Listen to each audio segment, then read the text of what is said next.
வர்ஷா, நான் கொடுத்த பணத்தை எல்லாருக்கும் செட்டில் பண்ணிட்டேன்ல? பண்ணிட்டேன்க்கா. வாடகையும் மளிகை பாக்கியும் கொடுத்துட்டேன். 3 மாசம் வாடகை பாக்கியும் மளிகை பாக்கியும் கொடுத்துட்டா நம்ம பிரச்சனை எல்லாம் முடிஞ்சிருமா? இன்னும் இருக்கே, வெளியில சொன்ன அசிங்கம். ஒவ்வொருத்தரா வீடு தேடி வந்துகிட்டே தான் இருக்காங்க. சும்மா இருங்கம்மா. அம்மா என்ன சொல்றாங்க? அம்மா விடுங்க சார். இப்படிதான் ஏதாவது ஒண்ணு சொல்லி புலம்பிட்டே இருப்பாங்க. வர்ஷா, நீ சும்மா இரு. அம்மா, நீங்க சொல்லுங்கம்மா. இன்னும் என்னம்மா பிரச்சனை இருக்கு? அக்கா, ஒண்ணும் இல்லக்கா, நீங்க விடுங்க. வர்ஷா, நீ சும்மா இரு. நான் சொல்றேன். முழுசா நினைஞ்சதுக்கு அப்புறம் நமக்கு எதுக்கு முக்காடு? நம்ம நிலைமை அவங்களுக்கு தெரியட்டும். வீட்டுல இருக்கிற தரித்திரம் பத்தாதுன்னு என் உயிரை காப்பாத்துறேன்னு டாக்டர் ஃபீஸ், அந்த டெஸ்ட், இந்த டெஸ்ட், மருந்து மாத்திரன்னு ஏகப்பட்ட செலவு பண்ணிக்கிட்டு இருக்கா. இதுக்கெல்லாம் ஏது பணம்? எல்லாம் கடன் வாங்கி தாமா பண்ணிக்கிட்டு இருக்கா. அம்மா, எனக்கு காசு பணத்தை விட நீங்க தாமா முக்கியம். என் தலையை அடமான வச்சாவது உங்களை நான் காப்பாத்துவேம்மா. வர்ஷா, இன்னும் எவ்வளவு கடன் இருக்கு? கரெக்டா சொல்லு. இல்லக்கா, விடுங்க. இது எங்க தலையெடுத்து அனுபவிச்சுதான் ஆகணும். எங்களுக்காக நீங்க பட்ட கஷ்டம் எல்லாம் போதும். நீங்க கொடுத்த 30,000 ரூபாயை திருப்பி கொடுக்க என்கிட்ட தாலி இருந்துச்சு. இதுக்கும் அதே மாதிரி ஏதாவது ஒரு வழி பிறக்கும்க்கா. எப்படி முடியும்?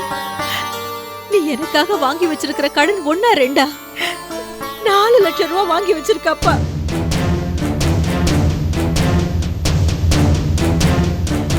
அதை எப்படி இவ அடைக்க போறா? தம்பி, நான் பெத்த மகனை என்னை கை விட்டுட்டான். இவதான் என்னை இப்ப அக்கறையா பாத்துக்கிறா. இந்த பாழா போன உயிரை காப்பாத்துறதுக்கு இவ்வளவு பணம் செலவு பண்ணணுமா? திடீர்னு நான் செத்து போயிட்டா என்ன பண்ணுவா இவ? பணத்தை செட்டில் பண்ணாம கடன்காரங்க பணத்தை கூட எடுக்க விட மாட்டாங்களே. நான் செத்தாலும் என்னால உனக்கு பிரச்சனை தாண்டி. இப்படி எல்லாம் பேசாதீங்கம்மா. உங்களுக்கு ஒண்ணும் ஆகாதும்மா, நான் இருக்கேம்மா. சொன்னா கேளு. என்னை பத்தி கவலைப்படாத. எனக்காக நீ இனிமே ஒரு பைசா கூட செலவு பண்ணாத. மீறி பண்ண நான் தற்கொலை பண்ணிப்பேன். இப்படி எல்லாம் சொல்லாதீங்கம்மா. நீங்க இல்லாத உலகத்துல நான் மட்டும் இருப்பேன்னு நினைக்காதீங்கம்மா. நீங்க போற இடத்துக்கு நானும் வந்து சேர்ந்துருவேம்மா.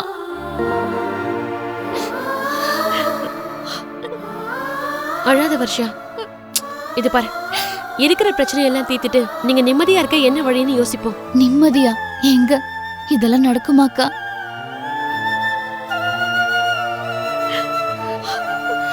ஏன் நடக்காது? நடக்கும். நாங்க இருக்கோம்.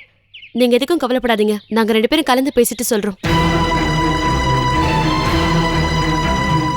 ஆனா ஒண்ணு, உன் புருஷனை நீ வீட்டுக்குள்ள சேர்க்காத. பொறுப்பு வர வரைக்கும் ஒதுக்கியே வை. குடிச்சிட்டு வந்தா வெளியே தள்ளி கதவு சாத்து. அப்பதான் அந்த ஆளுக்கெல்லாம் புத்தி வரும். அம்மா, உங்க மகனை பத்தி இப்படி எல்லாம் பேசுறேன்னு நீங்க எதுவும் தப்பா எடுத்துக்காதீங்கம்மா. நீ சொல்றதுல எந்த தப்பும் இல்லம்மா. அவனை நான் எப்பவோ தலை முழுகிட்டேன். நான் செத்தா கூட வர்ஷாதான் எனக்கு கொள்ளி வைக்கணும்னு சொல்லிட்டேன். ஏமா இப்படி எல்லாம் பேசுறீங்க? அதான் நாங்கெல்லாம் இருக்கோம்ல. மீனா, அவன் வந்துட போற, கிளம்பலாம். வர்ஷா, நான் சொன்னதை மனசுல வச்சுக்கோ. கடனை பத்திலாம் எதுவும் கவலைப்படாத. நாங்க இருக்கோம் உங்களுக்கு. உன் புருஷனை முதல்ல ஒதுக்கிவே. அப்பதான் நீங்க நிம்மதியா வாழ முடியும். அம்மா, நீங்க இருக்கிற தைரியத்துலதான் நாங்க வாழ்ந்துகிட்டு இருக்கோம். அந்த ஆண்டு வந்தா உங்களை இங்க அனுப்பியிருக்கான். அக்கா, எங்களை பத்தி நீங்க கவலைப்படாதீங்க. நாங்க சமாளிச்சுப்போம். அக்கா அக்கான்னு வாய் நிறைய கூப்பிடுறிய வர்ஷா. உன்னை கைவிட்ட முடியுமா? இது பார், எல்லாம் நல்லபடியா நடக்கும். நாங்க கிளம்புறோம். வரமா?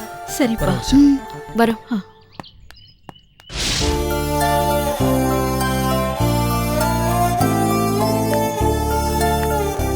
மாப்ள, மாப்ள. மாமா, என்ன இங்க நின்னு யோசிச்சுட்டு இருக்கீங்க? என்ன விஷயம்? ஒண்ணு இல்ல மாமா. இல்ல, உங்க முகமே சரியில்லை. உங்க மனசுல பெரிய போராட்டமே நடந்துட்டு இருக்கு. இத பாருங்க, என்கிட்ட சொல்லக்கூடிய விஷயம்னா சொல்லுங்க. அது ஒண்ணு இல்ல மாமா. வீட்டுல சின்ன பிரச்சனை மாமா. ஆபீஸ்ல வேலை செய்ய வேண்டிய நேரத்துல ஒரு மனுஷன் கவலையோட இருந்தா கண்டிப்பா வீட்டுல தான் பிரச்சனை இருக்கும். அது எனக்கு புரியுது. என்ன பிரச்சனை சொல்லுங்க. குஷி மாமா. குஷிதான் மாமா பிரச்சனை. அவங்க அம்மா கிட்ட போவே மாட்டேங்கிறா. உமா அண்ணிய முழுசா வெறுக்கிறா. பெத்த பொண்ணு வெறுத்து ஒதுக்குனா அந்த வலி எப்படி இருக்கும்னு என்னால புரிஞ்சுக்க முடியுது மாப்ள. இப்போ உமா அனுபவிக்கிற அதே வேதனைய நான் பல வருஷமா அனுபவிச்சுக்கிட்டு இருக்கேன். நான் அவங்க அம்மாவுக்கு துரோகம் பண்ணிட்டேன்னு தப்பா புரிஞ்சுக்கிட்டு என்னை ஏத்துக்கவே கூடாதுன்னு ஸ்னேகா மனசுல ஆழமா பதிஞ்சிருக்கு. அதே மாதிரி அப்பாவை டார்ச்சர் பண்ண அம்மாவை ஏத்துக்க கூடாதுன்னு குஷி மனசுலயும் ஆழமா பதிஞ்சிருக்கு. ஸ்னேகா தானே குஷியை வளர்க்குறா, அப்போ ஸ்னேகா மாதிரி தானே அவளும் இருப்பா. உமா அண்ணிக்கிட்ட குஷி ஒட்டவே மாட்டேங்கிற மாமா. விலகி போகிறா. அண்ணி என்கிட்ட ரொம்ப ஃபீல் பண்ணுறாங்க. அவங்க படுற வேதனையை என்னால் பார்க்கவே முடியல மாமா. குழந்தைங்க அவ்வளோ சீக்கிரம் எதையும் மறக்காது மாப்பிள்ள. குழந்தைங்களோட மனசுல விழுந்த விதை அவங்க வளர வளர பெரிய ஆலமரமாக தான் வளர்ந்து நிற்கும். தூங்குற நேரம் தவிர எல்லா நேரமும் ஸ்னேகா கூட இருக்கா மாமா. அண்ணி அன்பா பாசமாக கூப்பிட்டு பார்க்குறாங்க. அவன் போவே மாட்டேங்கிற மாமா. இதில் அண்ணனுக்கு தான் ரொம்ப சிரமம். ஒரு பக்கம் அண்ணி, இன்னொரு பக்கம் குஷி. யாருக்கு சப்போர்ட் பண்ணுறதுன்னு தெரியாமல் தவிச்சிட்ருக்காரு. இவங்களுக்கு நடுவில் ஸ்னேகா வர மாட்டிகிட்டு இருக்கா. ஸ்னேகாவும் முடிஞ்ச அளவுக்கு அவர்கிட்ட சொல்லி பார்க்குறா. ஆனால் குஷி பிடிவாதமாக மாட்டேங்கிறா மாமா. குழந்தைங்க அப்படித்தான் இருக்கும். நம்ம இந்த விஷயத்தை வேற மாதிரி டீல் பண்ணணும் மாப்பிள்ள. குஷி பிரச்சனையை சால்வ் பண்ண அவங்களே ஒரு யோசனை சொன்னாங்க. என்ன யோசனை மாப்பிள்ள? குஷி ஸ்னேகா விட்டு விலக மாட்டுறா. ஸ்னேகா மேல இருக்கிற பாசத்தில் பெத்த அம்மாவை ஒதுக்கி வைக்கிறா. அதனால் ஸ்னேகாவுக்கு ஒரு குழந்தை பிறந்து அந்த குழந்தைய ஸ்னேகா பார்த்துக்க ஆரம்பித்தா குஷி கூட டைம் ஸ்பெண்ட் பண்ண முடியாது. ஸ்னேகா தான் குழந்தையோட பாசமாக இருக்கிறத குஷி பார்த்தானா ஸ்னேகா விட்டு விலகி வந்துடுவானோ, தாங்கிட்ட வந்துடுவாங்கன்னு அண்ணி சொன்னாங்க மாமா. அது ஒரு விதத்தில் கரெக்ட் தானே மாப்பிள்ள. உமா சொன்னது 100க்கு 100 சரி. ஸ்னேகாக்கு ஒரு குழந்தை பிறந்து அந்த குழந்தைகிட்ட ஸ்னேகா அன்பு காட்டும்போது குஷி அதை பார்த்து தான் அம்மாவோட அன்பை புரிஞ்சுக்குவா. அப்பத்தான் சித்தியை விட அம்மா ஒரு படி மேலன்னு அவளும் உணர்வா மாப்பிள்ள. ஸ்னேகா குழந்தை பற்றிக்க சொல்லி அன்னி காலை வந்து கெஞ்ச ஆரம்பிச்சிட்டாங்க மாமா. உமாவோட நிலைமையை நினச்சா பரிதாபமாக தான் இருக்கு. உங்கள் குடும்பமே உமாவை மன்னிச்சு ஏற்றுக்கிட்டாச்சு. பாருங்க, உமா பெத்த பொண்ணு அவ ஏற்றுக்க மாட்டேங்கிறா. எவ்வளோ பெரிய வேதனை சொல்லுங்க. உமா சொன்னதில் எந்த தப்பும் இல்லை மாப்பிள்ள. சீக்கிரமே நீங்கள் 2 பேரும் குழந்தைய பெத்துங்கப்பா. உமாக்காக இல்லைனாலும் உங்களுக்காக பெத்துங்க. அண்ணே, என்னம்மா ஆச்சு? நான் இவ ரூமுக்கு போனேன். குளிர்ல நடுங்கிட்டு இருக்கா. ஜுரம் குறையல போல இருக்கு. இன்னுமா ஜுரம் குறையல? நர்ஸ் சார், கூட்டு போய் பிளட் டெஸ்ட் பண்ணுங்க, டெம்பரேச்சர் பாருங்க. போமா ஓகே போ. சார், வாங்க.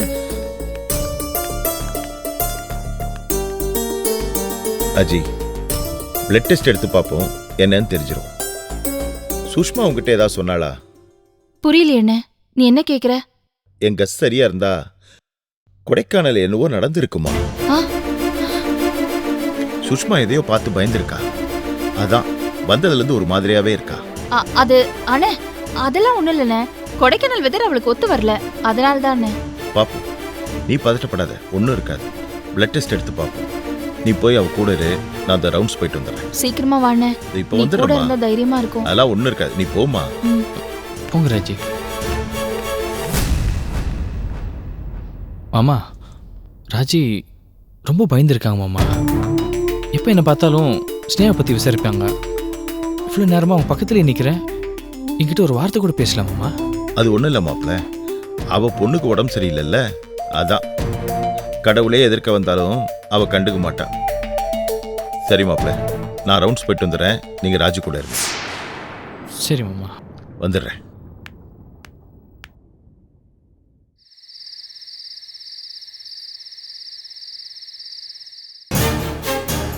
இங்க பாரு, நமக்கு அவங்களுக்கு என்ன உறவு? நாம எதுக்கு அவங்க பட்ட கடனை அடைக்கணும்? என்னங்க நீங்க மனிதாபிமானமே இல்லாம பேசிட்டு இருக்கீங்க. இங்க பாரு, மனிதாபிமானம்லாம் நிறைய இருக்கு. மனிதாபிமானங்கிற பேர்ல நாம எழுச்சவன் ஆயிடக்கூடாது. ஏங்க, அவங்க படுற கஷ்டத்தெல்லாம் நீங்க பார்த்துட்டு தானே இருக்கீங்க. ஊருக்குள்ள இந்த மாதிரி கஷ்டப்படுறவங்க ஏகப்பட்ட பேர் இருக்காங்க. எல்லாருக்கும் உன்னால உதவி பண்ண முடியுமா? இல்ல உதவி பண்ற அளவுக்கு நீ தான் அவ்வளவு பெரிய பணக்காரி. எல்லாருக்கும் செய்ய முடியாதுங்க. நம்ம கண்ணை எதிர்க்க நடக்கிறத பார்த்துட்டு எப்படிங்க சும்மா இருக்க முடியும்? எதையும் இத்தனை நாள் புரிஞ்சுக்காம உதவி செஞ்சுட்டு தானே இருந்தோம். டாக்டர் ஃபீஸ், வீட்டு வாடகை, மளிகை சாமான் கிட்டத்தட்ட 70,000 ரூபாய் செலவு பண்ணியாச்சு. இதுக்கு மேல என்ன செய்யணும்னு நினைக்கிற மீனா? ஏங்க, இவ்ளோ செஞ்சதுக்கு அப்புறம் இன்னொரு கடங்கார வந்து அவங்கள அசிங்கப்படுத்தினா இது வரைக்கும் நாம செஞ்சதெல்லாம் வேஸ்ட் ஆயிடாதா? உதவி செஞ்சா முழுசா செய்யணும், இல்ல செய்யவே கூடாது. வேணா ஒண்ணு பண்ணு, வர்ஷாவையும் அவனுடைய அம்மாவையும் கொண்டாந்து இங்கே தங்க வச்சிருக்கு. அதுக்கப்புறம் அவ புருஷன் நம்ம வீட்டு வாசல நம்மளே அவமானப்படுத்திட்டு போட்டோம். இது பாருங்க, பெத்த அம்மாவை பாத்துக்கிறதுக்கே இந்த காலத்துல யாரும் தயாரா இல்ல. ஆனா மாமியார அம்மா மாதிரி பாத்துக்கிற அந்த பொண்ணு கொஞ்சம் நினைச்சு பாருங்க. அவ நினைச்சிருந்தானா 2 பேரையும் விட்டுட்டு எப்போ ஓடி போயிருக்க முடியும். ஆனா அவங்க மாமியார தாங்குறா. குடிகார புருஷனை சகிச்சுக்கிட்டு இருக்கா. அவளுக்கு என்ன அழகு இல்லையா, வயசு இல்லையா? ஈரக்கைய வீசினா பொறுக்கி தின்னா 1000 காக்கா வரும். ஆனா தரம் கெட்டு போகாம தன்மானமா வாழ்ந்துட்டு இருக்காங்க. அவளுக்கு ஒரு நல்ல காலம் பொறுக்கணுங்க. அது நம்ம மூலமா நடந்தா நமக்கு சந்தோஷம் தானுங்க. எல்லாம் சரி, அதுக்காக 4 லட்சத்தை தூக்கி கொடுக்க முடியுமா? நமக்கு அந்த பணம் வருமா வராதான்னு கூட தெரியாது. இங்க பாரு மீனா, 4 லட்சத்தை தூக்கி கொடுக்குற அளவுக்கு நான் ஒன்றும் கோடீஸ்வரனும் கிடையாது. மாச சம்பளம் வாங்குற சாதாரண பேங்க் எம்ப்ளாயி. ஏங்க 30,000 ரூபாய் கொடுக்கணுங்கிறதுக்காக தன் தாலியை கழட்டி அடமானம் வச்சவங்க. அந்த குணத்துக்கே நம்ம எவ்வளவு வேணாலும் செய்யலாங்க. நீ பண்றது ஒன்றும் எனக்கு சரியா படல. எனக்கு இதுல உடன்பாடு இல்ல. நீங்க பேசுறதாங்க சரியில்லை. உங்களுக்கு மனுஷங்களை விட பணம் தான் பெருசா போச்சுல. என்னைக்கு நான் பணத்தை பெருசா மதிச்சிருக்கேன்? இங்க பாரு, அதே சமயத்துல நம்ம ஏமாளி ஏறக்கூடாது. நாளைக்கு அவ புருஷன் வந்து உன்னை பத்தி தப்பா பேசிடக்கூடாது மீனா. மூட்டு பூச்சுக்கு பயந்து வீட்டை கொடுத்த முடியாதுங்க. காலை நசுக்கிட்டு போயிட்டே இருக்கணும். அவ புருஷனை ஒதுக்கி வைக்கிறதுக்கு ஏற்பாடு பண்ணிட்டேன். ஒண்ணு அந்த ஆள் வழிக்கு வரணும், இல்ல எங்கேயாவது ஓடி போகணும். இது ரெண்டுத்துல எது நடந்தாலும் அவ வாழ்க்கைக்கு நல்லதுதான். ஒரு குடும்பத்தை சந்தோஷமா வாழ வச்சோங்கிற நிம்மதி நமக்கு கிடைக்குங்க. 4 லட்சங்கிறது கொஞ்சம் ஓவரா தான் தெரியுது. பணம் திரும்ப வரலன்னா கூட பரவாயில்ல, நான் கோயில் உண்டியில போட்டதவே நினைச்சுக்கிறேன். ஆனா உதவி பண்ணிட்டு நான் அவமானப்பட முடியாது. அவ இன்னொரு தடவை பேங்க்ல வந்து சத்தம் போட்டான், அதுக்கப்புறம் நான் அவனை அடிச்சே கொன்னுடுவேன். தப்பே பண்ணாம கதிர் மர்டர் கேஸ்ல நான் உள்ள போயிட்டு வந்தேன். இந்த தடவை கண்டிப்பா கொலை பண்ணிட்டு போயிடுவேன். இங்க பாருங்க, நாம நல்லதே நினைப்போம், நல்லதே நடக்கும். ஓ, நீ எப்போ இப்படி அன்னை தெரசாவா மாறின? சும்மா கிண்டல் பண்ணாதீங்க. 4 லட்சத்தை உங்க அக்கவுண்ட்ல இருந்து எடுத்து தருவீங்களா மாட்டீங்களா? நீ கோவப்படும் போது கண்ணை செவக்கிறத பார்த்தா அவ்வளவு அழகா இருக்கு. என்ன சாருக்கு திடீர்னு என் கண்ணத்து மேல ஒரு கண்ணு? கண்ணு மட்டும் இல்லடி, கையும் சேர்த்து வைப்பேன். ஐயோ, சும்மா இருங்க. ஏய், என்ன இது அநியாயமா இருக்கு? நைட் டைம் புருஷன் பொண்டாட்டி தனியா இருக்கும், நீ என்னடா சும்மா இருன்ற? விட்டா வருஷாவா புருஷனை ஒன்னா சேர்ந்ததுக்கு அப்புறம் தான் நமக்குள்ள அதெல்லாமே சொல்லுவோம் போல இருக்கே. ஏங்க எதுக்கு எதுவும் புடிச்சு போடுறீங்க? முதல்ல லைட் ஆஃப் பண்ணிட்டு வாங்க. ஏய், எதுக்கு லைட் ஆஃப் பண்ணும்? வெளிச்சமே நல்லா ரொமான்டிக்கா தானே இருக்கு, அதுவும் ஒரு கிக்கு தானே.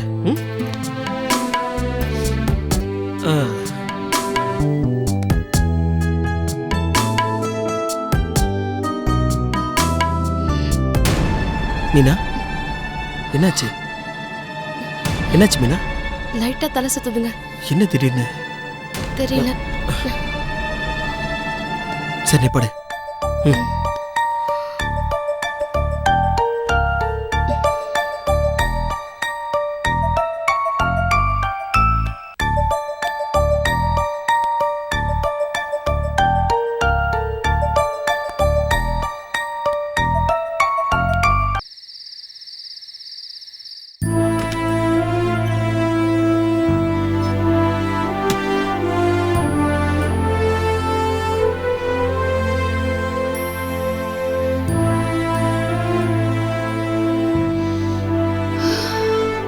சுஷ்மா, இந்தா மாத்திரை சாப்பிடு. இது சாப்பிட்டா நல்ல தூக்கம் வரும். ஏய், என்னடி? எனக்கு எப்படிமா தூக்கம் வரும்? கண்ணை மூடினாலே கொடைக்கானல்ல நடந்த சம்பவம் இது பாரு. ஞாபகம் வருது. நான் உனக்கு அன்னைக்கே சொன்னேன், நடந்தது கெட்ட கனவா நினைச்சு மறக்கிறது தவிர வேற வழியே இல்ல. இது பாரு, கடந்த காலத்தையும் நினைச்சுக்கிட்டு இருந்தா நிகழ்காலத்துல மட்டும் இல்ல, எதிர்காலத்திலயும் நிம்மதியே இல்லாம போயிடும். இல்லம்மா, நான் எதை மறக்கணும்னு நினைக்கிறேனோ அந்த சம்பவம் தான் என் கண்ணு முன்னாடி வந்து நிக்குது. எனக்கு என்ன பண்றதுன்னே ஒண்ணுமே புரியல. ராஜி, அண்ணே வாண்ணே. சுஷ்மா உடம்பு எப்படிமா இருக்கு? பரவாயில்ல மாமா. ராஜி, சுஷ்மாவோட பிளட் ரிப்போர்ட் வந்துடுச்சுமா. இதை பாரு, நம்ம பயந்த மாதிரி எதுவுமே இல்லை, எல்லாம் நார்மலாக தான் இருக்கு. சுஷ்மா, உனக்கு உடம்புல எந்த வியாதியும் இல்லைம்மா. உனக்கு மனசுல தான் ஏதோ பிரச்சனை இருக்குன்னு தோணுது.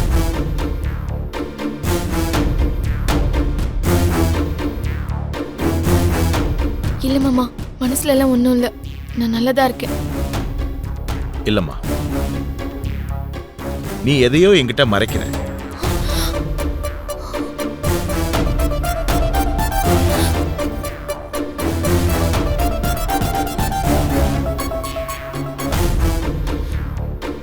உனக்கு என்னதான் பிரச்சனை? எதுவா இருந்தாலும் என்கிட்ட சொல்லுமா. அதெல்லாம் ஒண்ணும் இல்லண்ணே. உனக்கு உங்க அப்பா ஞாபகம் வந்துருச்சா? அப்பாவை திடீர்னு பிரிஞ்சதுனால உன் மனசுல ஒரு ஏக்கம். அந்த ஏக்கம் தாம்மா உன் உடம்பையும் மனசையும் பாதிச்சிருக்கு. இருக்கும்ல, இவ்வளோ வருஷமா கூடவே இருந்திருக்கா, அதனாலதான் உடம்பு சரியில்லாம இருக்கால, அதான் ஃபேஸ் அப்செட்டா தெரியுது, வேற ஒண்ணும் இல்லைண்ணே. எனக்கு என்னமோ அப்படி தோணலையம்மா. அண்ணே, நீ என்ன தேவையில்லாம குழப்பிக்கிற? அவளுக்கு ஒண்ணும் இல்லைண்ணே, நான் பாத்துக்கிறேன். நீ பாத்துக்காம அவளை வேற யாருமா பாத்துக்க போறாங்க? என்னமோ ஏதோ டிஸ்டர்ப்டா இருக்கா, கொஞ்சம் கேர் எடுத்து பாத்துக்கோ. சரிண்ணே. அப்புறம் நாளைக்கு மார்னிங் பர்ச்சேசிங் போனோம், காலையில கொஞ்சம் 2 பேரும் சீக்கிரம் ரெடி ஆயிடுங்க. அம்மா, எதுக்குண்ணே பர்ச்சேஸ்க்கு போறோம்? என்னம்மா, தீபாவளி வரப்போகுது, உங்களுக்குலாம் துணி எடுக்க வேண்டாமா? அதுவும் இல்லாம ஸ்னேகா கல்யாணம் ஆனதுலேருந்து நம்ம தாய் வீட்டு சீதனமா எதுவுமே கொடுக்கல. இப்பதான் நானும் ராகவனும் ஒன்னா ஆயிட்டோம்லம்மா. மாப்பிள்ளைக்கும் பொண்ணுக்கும் துணியெல்லாம் எடுத்து சீதனமா கொடுக்கணுமா, அதுக்காக தான் பர்ச்சேசிங். ஸ்னேகா ஏத்துப்பாளாண்ணே? சந்தேகம் தாம்மா. இதை பாரு ராஜி, ஸ்னேகா ஏத்துக்கிறாளோ இல்லையோ, நம்ம கொண்டு போற சீர்வரிசைய கண்டிப்பா சம்பந்தி ராகவன் ஏத்துக்குவாருமா. அது போதும். எப்படியும் மாப்பிள்ள நம்ம பக்கம்தான், அவரும் ஏத்துப்பாரு. இதுல என்னம்மா பிரச்சனை? இது பாரு, நம்ம சீர்வரிசையோட நின்னா அவ ஏதோ பாட்டுக்கு அது இதுன்னு சொன்னா நீ மனசு கஷ்டப்படுவல்ல, அதுக்கு தானே நானும் சொல்றேன். என் பொண்ணு என்ன வேணாலும் சொல்லிட்டு போட்டோம், முறைப்படி நம்ம என்ன செய்யணுமோ அதை நாம செஞ்சிருவோம். இதுக்கு மேல உன் இஷ்டம். நான் வரேன் உன் கூட. அவளும் வரட்டும்மா, அவளும் வரட்டும்மா. சுஷ்மா, நீயே ரெடி ஆயிடு, வீட்லயே அடைஞ்சு கிடக்குற. ஷாப்பிங் கீப்பிங் போயிட்டு வந்தாதாம்மா ஒரு சேஞ்ச் இருக்கும். இல்ல மாமா, நீங்க போயிட்டு வாங்க, நான் ரெஸ்ட் எடுக்கிறேன். ஆமாண்ணே, அவ வீட்ல ரெஸ்ட் எடுக்கட்டும், நம்ம 2 பேரும் ஷாப்பிங் போயிட்டு அப்படியே ஸ்னேகா வீட்ல போய் கொடுத்துட்டு வந்துடலான்னு. மா, ராகவ வீட்லயும் நம்ம எல்லாருக்கும் துணி எடுக்கணுமா, அதுக்காக ஒரு லிஸ்ட் போடணும், யார் யாருக்கு என்னென்ன எடுக்கணும்னு. நீ சீக்கிரம் வாமா. மா, சாப்பிட்டு ரெஸ்ட் எடு. அம்மா, என்னம்மா? சுஷ்மா, நான் இருக்கேன்ல, சரியா? பயப்படாத. குடு.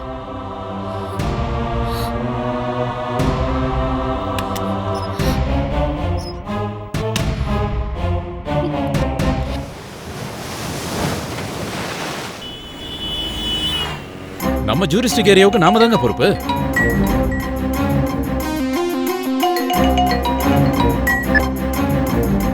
இன்ஸ்பெக்டர் மயில்வாகனன் சார், கொடைக்கானல் சுப்பிரமணி பேசுறேன் சார். சொல்லுங்க சுப்பிரமணி. சார், உங்க தம்பியை பத்தி விசாரிக்க சொல்லியிருந்தீங்களா சார்? ஆமா, ஏதாவது தகவல் கிடைச்சதா? அவனோட செல்போன் சிக்னல் கூட லாஸ்டா கொடைக்கானல் டவர்ல தான் ரெஜிஸ்டர் ஆயிருக்கு. சார், நீங்க சொல்றது 100% கரெக்ட் சார். உங்க தம்பி இங்க தான் இருந்திருக்காரு. ஆனா எதுவா இருந்தாலும் தயங்காம சொல்லுங்க. அவனுக்கு என்னாச்சு? அவருக்கு ஒண்ணும் இல்ல சார், ஒரு செயின் ஸ்நாச்சிங் கேஸ்ல அரெஸ்ட் பண்ணி உள்ள வச்சிருந்தோம். அங்கேயும் அதே வேலை தான் பார்த்துருக்கானா? கேஸை போட்டு உள்ள தள்ளிட்டாங்களா? எந்த ஜெயில இருக்கான்? சாரி சார், செயின் கிடைச்சதும் பாதிக்கப்பட்ட பொண்ணு கேஸை வாபஸ் வாங்கிடுச்சு. அதானே, ஆக்ஷன் எடுக்காம அக்யூஸ்ட தப்பிக்க விட்டீங்க. உங்க பேரையும் உங்க மாமா பேரையும் சொல்லியிருக்காரு. உடனே அனுப்பி வச்சிட்டீங்க. ஏங்க என்கிட்ட வெரிஃபை பண்ணல, இன்ஃபார்ம் பண்ணல? செயின் இருக்கிற அக்யூஸ்ட் எவன் பேர் வேணாலும் சொல்லுவான், வெரிஃபை பண்ணாம அப்படியே அனுப்பிடுவீங்களா? அது வந்து சார், தப்பு சுப்பிரமணியம், நீங்க பண்ணது பெரிய தப்பு. செயினா இருக்கிறவன் பெரிய டேஞ்சரஸ் ஃபெலோ, அவனை எல்லாம் மன்னிக்கவே கூடாது. சரி, அதுக்கப்புறம் அவன் எங்க போனான்னு தெரிஞ்சதா? சார், தெரியல சார். Sorry sir. நல்ல வேலை பண்ணீங்க சுப்பிரமணி. டிஜிபி கிட்ட சொல்லி ஒரு மெடலை வாங்கி நெஞ்சுத குத்திக்கங்க. பதில் சொல்லுங்க சுப்பிரமணி. Sorry sir. இன்னும் எவ்வளவு சாரி தான் சொல்ல போறீங்க? அவன் வேற எங்கேயாவது போய் கை வச்சானா உங்க இன்ஸ்பெக்டர் தான் பொறுப்பு. நான் சொன்னதா சொல்லுங்க. போன வைங்க. சார், ஒரு நிமிஷம் சார். என்ன மறுபடியும் சாரி சொல்ல போறீங்களா? உங்க தம்பியை பத்தி இன்னொரு இன்ஃபர்மேஷன் சார்.